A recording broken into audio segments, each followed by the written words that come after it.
You saw me naked. Now take me as your wife, or we are both doomed. Caleb Hayes was not just a prospector, he was a man whose life began in ashes. He was 15 when his father, burning alive in their home, screamed that the fire was brought by the Indians. Caleb didn't see their faces, but he heard the laughter and inhaled the smell of burning wood, which was forever seared into his memory.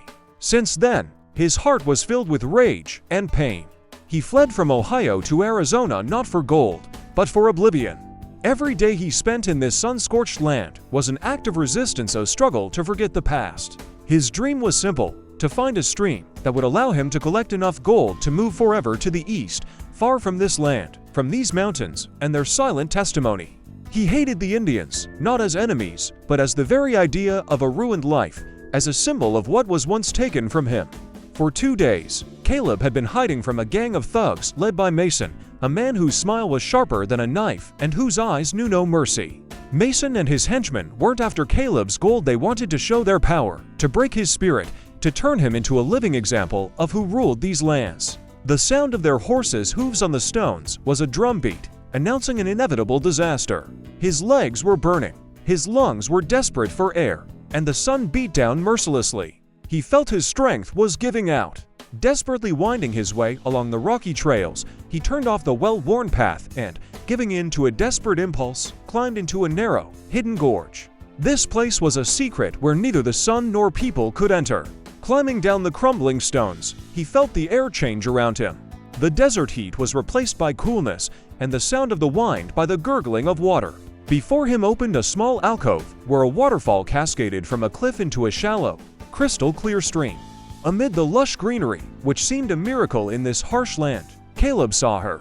A young girl, with skin the color of bronze and hair as dark as night, stood at the water's edge. Her posture was filled with strength and grace, and her gaze, fixed on nothing, was full of deep contemplation. He froze behind a boulder, like a deer freezing before a predator, and his heart pounded in his chest. He knew she was Apache. His first thought was to run, but he knew he couldn't, as the thugs were already very close. He was trapped, and now his fate hung by a thread. In an instant, their eyes met. Her eyes, black and deep, pierced straight through him. There was no fear, no surprise, only a cold, unyielding resolve. She raised her hand and slowly, with dignity, straightened up. Every one of her movements was filled with power and grace. She didn't scream or call for help. Her gaze, like a blade, was fixed on him as she gracefully walked to the bank where her knife lay. "You saw me naked." Her voice, low and strong, pierced the silence. "The law of my people says, you must die for this, or take me as your wife." Caleb felt a wave of helpless hatred rise within him. He hated her for forcing him into such an impossible choice. He could not take her as his wife. It would be a betrayal of everything he believed in, of his father's memory, a symbol of his hatred. But he also could not die. He had not yet fulfilled his duty to himself. He lunged, full of fury. "I will never marry an Indian. Do you hear me? Never." Her face remained like stone. She did not give in to his fury. "If I don't kill you, I will be cast out. If you don't take me as your wife, we are both doomed." In her words, there was not a threat, but a sad, cold statement of fact. He saw that she was on the verge of a personal tragedy, and this moment of shock made him stop. He wasn't the only one in a hopeless situation. For the first time in many years, he saw in the Indian woman not a symbol, but a person, condemned to shame or exile. He looked at her hands, clutching the knife, and realized that this blade was not just a weapon, but the instrument of her fate. He understood that this knife was her only way out. "Then die," she said coldly, and Caleb, looking into her eyes, saw there something more than hatred.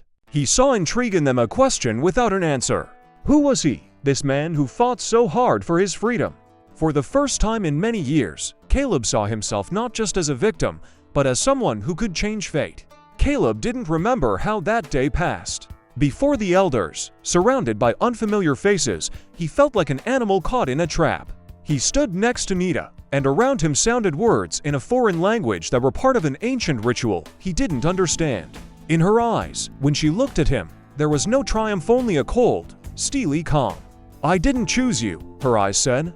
"I chose life." His wedding gift was her silent contempt. He saw her suffering, but he felt no pity.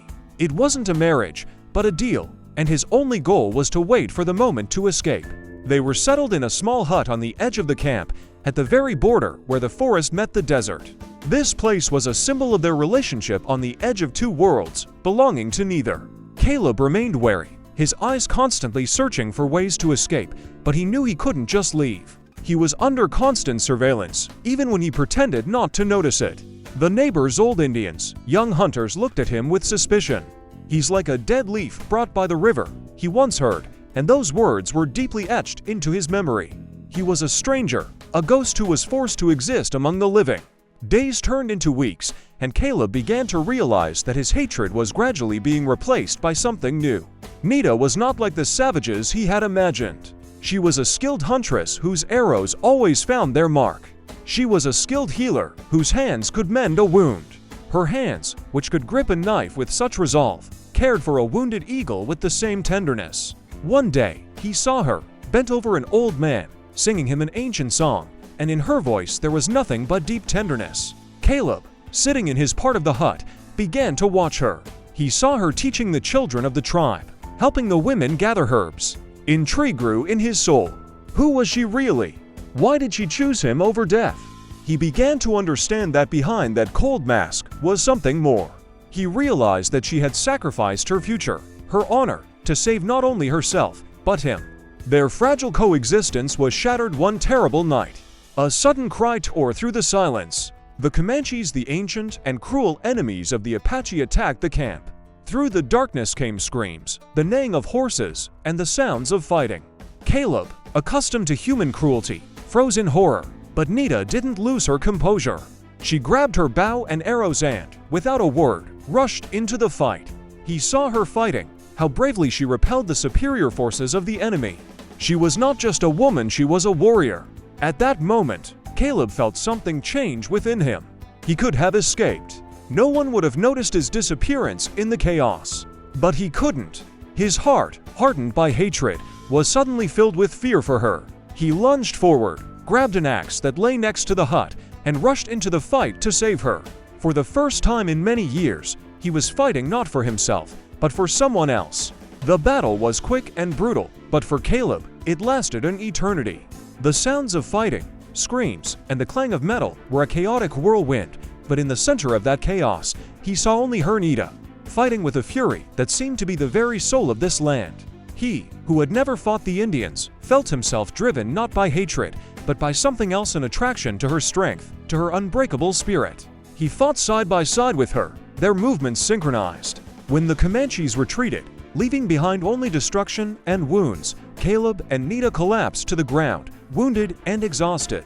"You saved me," Nita said, her voice weak, but without its former detachment.